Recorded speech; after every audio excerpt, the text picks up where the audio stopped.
Est-ce que Notion AI est meilleur que ChatGPT? Reste jusqu'à la fin de la vidéo pour le savoir. Novembre 2022, Notion annonce qu'ils ajoutent l'IA à leurs produits. Ça, c'était bien d'avant ChatGPT. Hein. Et donc, il y a une waitlist pour y avoir accès. Et je m'étais inscrit. Et récemment, j'ai eu accès justement à la fonctionnalité. Je l'ai testée. Et elle est impressionnante.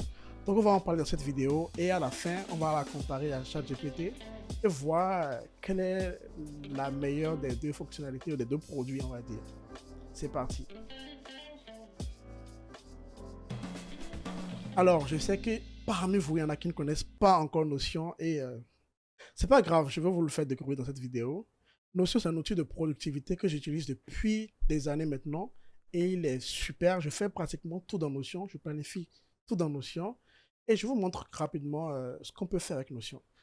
Alors, déjà, ma to-do list, donc liste de tâches. Donc, vous avez par exemple votre nom. Si vous avez des personnalités, vous êtes dans une équipe, vous pouvez ajouter le nom de la personne, la priorité, la date d'échéance. Même les projets, les tâches et les cycles, donc les sprints par exemple dans un projet, dans une entreprise, vous avez le sprint, le nom de la tâche, le statut, la personne qui est responsable et c'est dans quel projet. Vous pouvez même avoir, voilà, moi je gère généralement, je l'utilise généralement pour la gestion de ma vie. Donc du coup, liste de lecture. Donc du coup, toutes mes lectures viennent ici. Donc vous avez le nom. Alors ça, c'est pas pour moi, hein, ça c'est un template. Le mien, il est privé. Donc, du coup, ça, c'est le nom de l'article. Si c'est un article, c'est une série TV, si c'est un livre, le statut, la note. Voilà. Donc, si vous avez des livres que vous voulez lire plus tard, moi, je les ajoute directement ici. Vous pouvez suivre vos habitudes. C'est ce que moi, je fais. Alors, vous avez, par exemple, écriture, course à pied, éviter de sommeil, méditation. Et en fonction du nombre que j'ai fait, justement, j'ai le cercle qui se remplit. Un peu comme les anneaux au niveau de l'Apple Watch. Vous avez un truc comme ça ici. Et pour chaque jour du mois, voilà. Vous pouvez planifier des voyages dans Notion. C'est une super fonctionnalité. Et comme vous pouvez partager votre Notion avec des gens, vous pouvez justement avoir des personnes avec qui vous voyagez qui viennent remplir également en même temps que vous. Donc, vous avez la liste des bagages, le programme, des choses que vous allez faire là-bas. Vous avez même une carte GPS de là où vous allez. Vous avez même des photos. C'est super pour se rappeler où on va quelque part. Votre CV, vous pouvez l'avoir dans Notion. Et en plus, ce qui est cool, c'est que vous pouvez le partager tout simplement avec quelqu'un. Donc, le partager, c'est très simple. Vous pouvez le rendre public et le partager depuis Notion, en fait. Vous avez les liens, tout ça à l'intérieur. Vous pouvez même avoir votre wiki personnel. Moi, j'en ai un et qui me permet de voir un peu tout ce que je fais en même temps. Donc, du coup, ce que j'ai à faire, ma liste d'écriture, ce que je planifie, également les habitudes. Et surtout, moi, j'ai une liste de cours que je fais, bien des notions, je voulais dire des notions. Ça fait un peu redondance. De compétences que je suis en train d'acquérir, voilà. Vous pouvez tout planifier ici. Si vous êtes un étudiant, vous pouvez avoir votre tableau de bord d'étudiant. Vous avez un peu de tout à l'intérieur, les cours que vous faites, le semestre auquel il appartient. Vous pouvez prendre des notes directement ici. Si vous êtes un product manager, vous pouvez par exemple créer le wiki du produit directement dans Notion. Vous pouvez même faire des conceptions de design ici. OK. Vous pouvez même, supposons que vous êtes dans le marketing, vous pouvez avoir un calendrier éditorial de blog, calendrier pour les réseaux sociaux aussi, c'est super. Donc, si vous avez des trucs à poster, par exemple, le lundi, la date est là, le truc à poster est là. Si c'est encore au statut d'idée ou bien de publier ou bien en cours de rédaction, si sur quelle plateforme vous allez le publier. Si vous êtes dans les ressources humaines, vous pouvez avoir par exemple une page par exemple, de suivi de recrutement. Voilà. Vous avez des tableaux dans Notion, bon, j'espère que vous avez compris. Et vous pouvez même lier un tableau à un autre très facilement. Donc, vous avez le poste, le statut, le trimestre auquel il appartient, la priorité, le département, celui qui est le hiring manager. Bref, dans Notion, on peut avoir tout en fait, même une FAQ d'un produit. Supposons que vous avez un service client et vous avez des questions qui viennent très souvent, bah, vous les mettez ici avec les réponses et vous les étiquetez. C'est très simple en fait. Alors, moi, j'utilise Notion généralement, tout ce qui est vie personnelle ici, c'est ce que j'utilise Notion pour. En tout cas, c'est un usage personnel. Et j'écris mes blog posts dans Notion, mes idées de vidéos YouTube. Je fais tout dans Notion. Donc, déjà là, ma présentation de Notion, si ça vous a motivé à utiliser, c'est gratuit pour un usage personnel. Si ça vous a motivé à vous inscrire, n'hésitez pas à vous abonner pour me le faire savoir ou liker la vidéo ou bien commenter quelque chose pour me dire voilà, que vous avez aimé Notion. Et donc, du coup, quand moi j'ai appris qu'il y a une fonctionnalité IA qui sera intégrée dans Notion, je me suis dit, mais c'est une aubaine, ça c'est super. Donc, j'avais hâte de les essayer. Et vraiment, je suis bluffé et on va les voir tous ensemble maintenant. Alors, quelles sont ces fonctionnalités-là que nous avons dans Notion?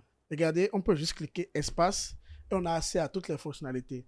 Donc, on peut écrire avec l'IA. Donc, on peut demander à l'IA d'écrire quelque chose, de résumer, de rechercher les tâches à accomplir, de traduire, d'expliquer, d'améliorer le style, de corriger la grammaire, de rallonger, de raccourcir, de modifier le ton pour qu'il soit désinvolte, simple, direct, confiant ou amical, de simplifier les formulations, nettoyer le formatage, rédiger un article de blog, une histoire créative, une publication sur les réseaux sociaux.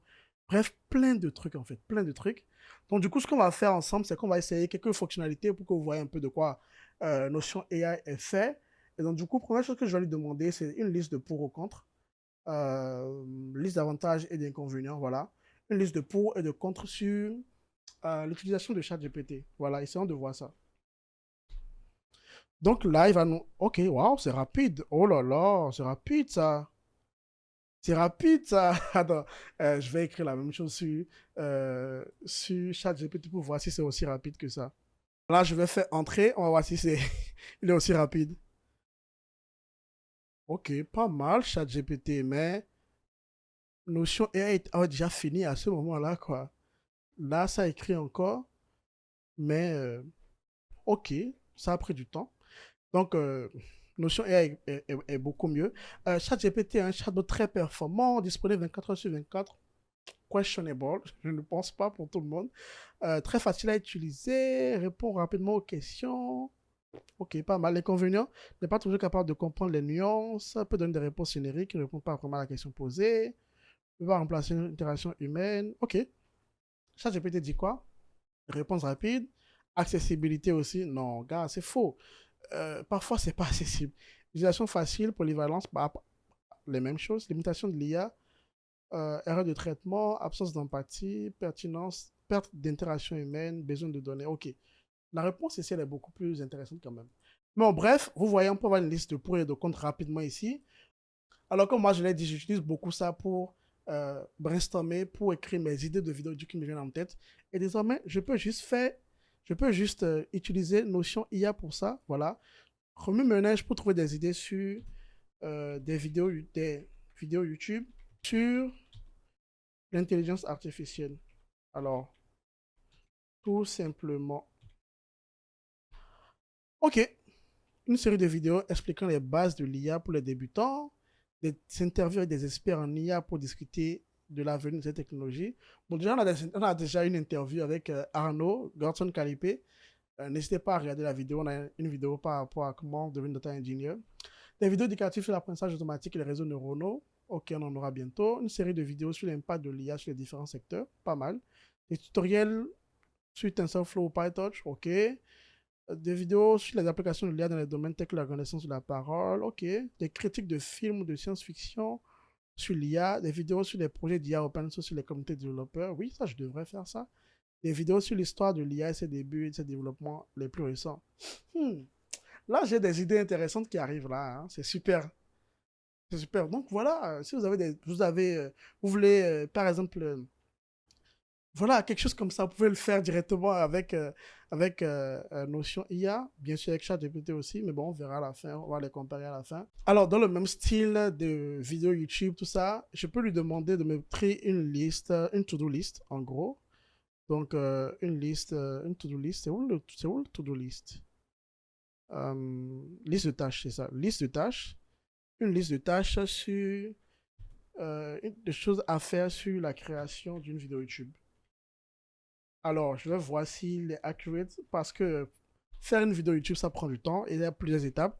Ok, définir le sujet de la vidéo, le public cible, écrire un scénario détaillé, oui, ça je l'ai déjà fait, rechercher des images des vidéos déjà fait, établir un planning pour le tournage et le montage de la vidéo, oui, préparer le matériel, oui, tourner la vidéo selon le scénario prévu, c'est ce qu'on fait actuellement, transférer les fichiers sur l'ordinateur pour le montage, bon, c'est le même ordinateur, donc je vais monter tout à l'heure la vidéo, sélectionner les meilleurs plans et les assembler dans l'ordre prévu dans le scénario, oui, on n'a pas beaucoup de plans ici, donc ajouter des transitions, des effets spéciaux, des titres et des sous-titres si nécessaire, bon, on verra bien, une voix off si nécessaire, de la musique, la luminosité des couleurs, exporter la vidéo dans un format, ok, une description des tags, la miniature, publier la vidéo sur la plateforme de diffusion. Vraiment, c'est bien détaillé. C'est très bien détaillé. Donc, du coup, moi, je peux garder cette liste-là comme ça. Et après, pour chaque vidéo, je peux la checker. Voilà, ça c'est fait, ça c'est fait, ça ce n'est pas fait. Vous voyez? Ça peut être super, ça.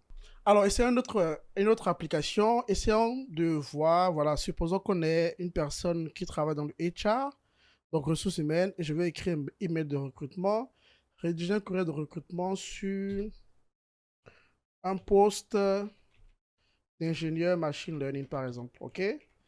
Donc, on va voir les spécifications que Notion va nous donner. Bonjour, nous sommes à la recherche d'un ingénieur machine learning pour répondre. Non, annuler. Voilà, pour répondre. Pour rejoindre notre entreprise, blablabla. Bla, bla, bla. Avantage de travailler avec nous, nous offrons un environnement de travail stimulant, pas mal, collaboratif. Nous offrons une rémunération compétitive. Non, faut mettre le salaire directement. C'est quoi une rémunération compétitive? Exigence, diplôme d'études supérieures en informatique, programmation, deep learning, plateforme cloud telles que Amazon, GCP ou Azure, connaissance en Python, capacité à travailler en équipe. Pas mal, pas mal. Ça met les spécifications qu'il faut pour un ingénieur machine learning, c'est bien. Alors, autre chose, on peut lui demander de traduire du test. Alors, on va prendre un test sur mon blog. Je vais essayer de traduire un petit test en français ou en anglais. Voilà, beaucoup de nouveaux apprenants vivent dans l'enfer des tutoriels. Ça, c'est vrai. Au lieu de faire des projets, on passe de tutoriel en tutoriel et on n'arrive pas à évoluer. Donc, du coup, je vais traduire ce test-là en espagnol. Donc, moi, je ne maîtrise pas l'espagnol, mais on va voir ce que mon... Ok. Muchos nuevos estudiantes viven en el infierno de los tutoriales. Notez mon accent espagnol dans les commentaires. Alors, c'est pas mal, hein. No estoy en contra de los tutoriales. Bref, c'est pas mal. Alors, je peux remplacer la sélection, là, ou l'insérer en dessous. Je vais l'insérer en dessous, tout simplement. Comme ça, on peut voir la traduction. Mais vraiment, c'est super. Si vous écrivez un article que vous voulez dans plusieurs langues, vous pouvez le faire directement comme ça. Vous voyez, mais là, vraiment, on parle de l'IA qui va remplacer le poste de plusieurs personnes. Honnêtement, ça devient de plus en plus facile, hein. Imaginez, vous pouvez avoir 5 différentes langues directement, 5 différentes versions de votre article de blog en une seconde avec Notion AI, mais c'est super. Alors, ce qu'on va faire, on va essayer de résumer ceci. Alors, je vais lui dire déjà de modifier le ton pour qu'il soit beaucoup plus simple et direct. Alors, on va voir ce qu'il dit. Je ne vois pas une différence, hein. Euh, je vais ignorer la sélection. Je peux lui demander de le raccourcir. OK. De nombreux apprenants sont submergés par les tutoriels. Bien que de nombreuses vidéos YouTube et des cours de peu coûteux soient disponibles, il est facile de perdre du temps. Bien que je fasse également des tutoriels sur YouTube et qu'il est important de les regarder de manière active et non comme une simple série Netflix. Ok, j'aime bien le résumé, c'est super. Ok, ça je vais l'utiliser, je vais l'insérer en dessous. Voilà quelques fonctionnalités de Notion IA. Alors, on peut lui demander aussi de nous créer un tableau, hein. Donc, au lieu d'utiliser en fait les fonctionnalités qui sont prédéfinies ici, je peux lui je peux lui dire, crée-moi un tableau. Crée-moi un tableau pour la gestion de mes finances. En ajoutant plein d'informations sur mes dépenses. Et je vais lui préciser de me pré-remplir le tableau. Voilà. Ok, on va voir ce que ça... Ok, date, description de la dépense, j'ai catégorie, montant. C'est super ça. Vraiment, c'est super ça. On peut créer un tableau comme ça facilement. Impressionnant. Bref, je ne vais pas continuer. Vous voyez déjà les avantages qu'il y a à utiliser Notion AI. Déjà, j'ai vu que c'est très rapide. Alors, on va le comparer à ChatGPT pour une chose précise. La partie code, parce qu'on a des codeurs, nous. Donc, on va lui demander les deux de nous écrire du code, on va voir ce que ça nous donne. Alors, je vais lui dire ici, est-ce qu'il y a la partie code dans ce qu'ils ont pré-rempli là? Non, il n'y a pas ça. Donc, je vais lui dire, écris-moi un code Python qui me permet d'avoir accès, au nombre de vues et au titre d'une vidéo YouTube. Déjà, je vais copier ça ici également, ok? Je vais le copier ici également. Et ce que je vais faire, c'est que Non, je vais le laisser là. Je vais faire entrée pour les deux. Alors, comme celui-ci il est beaucoup plus lent, déjà, je vais l'enregistrer. Je vais mettre entrée ici. Et ici aussi, entrée. Et voilà la rapidité. Donc là, il s'est terminé là. Non, mais lui, il est en train d'écrire. Et lui, il s'est arrêté là. C'est pas normal. Ok, continue à rédiger.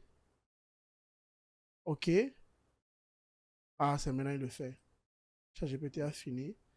Alors, déjà, j'aime beaucoup la présentation de ChatGPT. Euh, la- il explique de se connecter à un compte Google. Il nous donne le lien. On peut cliquer directement dessus, créer un nouveau projet, ajouter l'API. Une fois qu'on a la clé de l'API, bah maintenant, on peut faire ceci. Et après, il nous explique le code.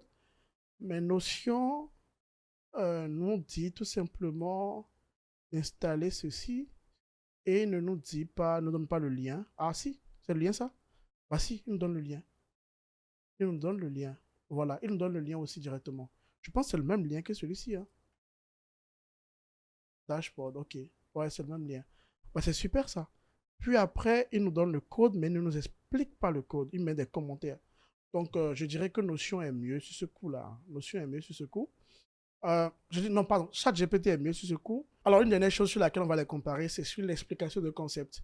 Donc, du coup, ici, moi, je peux juste copier le mécanisme d'attention et je peux faire explique-moi ceci à Notion. Donc, du coup, je vais faire expliquer.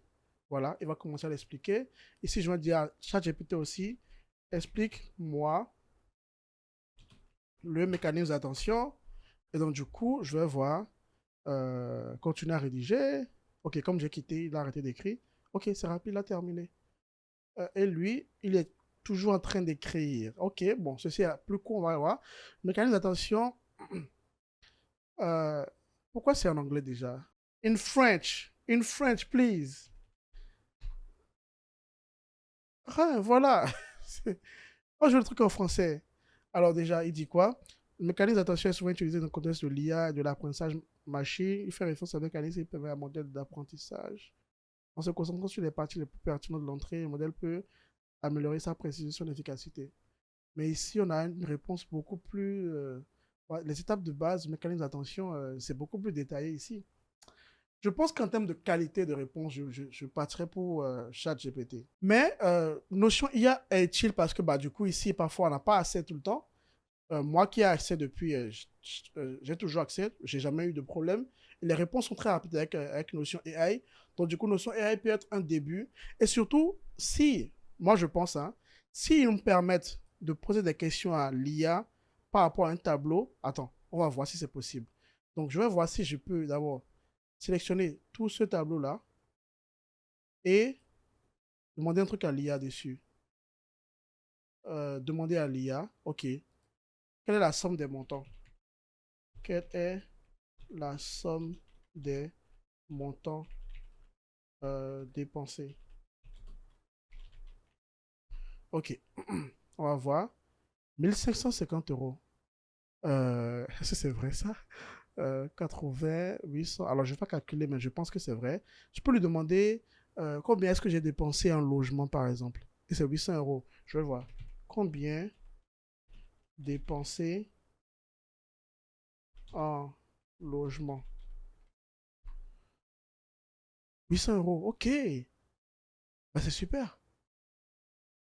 C'est super. Donc, du coup, si on peut poser des questions directement sur un tableau comme ça, vous voyez que Notion AI peut être très, très utile. Mais, du coup, les possibilités que je vois là sont impressionnantes. Est-ce que je peux lui dire d'ajouter une colonne? Ajoute une colonne au tableau. Une colonne. Une colonne. Quelle colonne on va créer? On peut créer une colonne ville. Alors, juste un truc bête. Hein, une colonne ville au tableau. Oh, mais non. Oh, mais non. Il a repris le tableau, mais il a créé une colonne vide. Bon, ok, je change ce que j'ai dit. Notion AI est meilleur. En tout cas, dans cette utilisation-là, c'est impressionnant. Je n'avais pas essayé ça. Bref, c'est la fin de cette vidéo. J'espère que vous avez aimé. Notion AI, vous pouvez vous inscrire, le lien est dans la description. Vous pouvez vous inscrire pour avoir accès également. Je pense que la fonctionnalité sera payante plus tard, mais pour le moment, comme c'est en essai, elle est encore gratuite pour ceux qui sont sur la waitlist.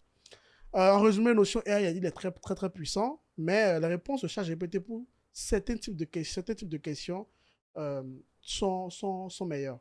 Si vous avez aimé, abonnez-vous, c'est très important. Il y a environ seulement 20% de ceux qui regardent mes vidéos qui sont abonnés à la chaîne. Abonnez-vous pour ne surtout rien manquer des prochaines vidéos, parce que je compte en publier plusieurs les prochains mois. Abonnez-vous.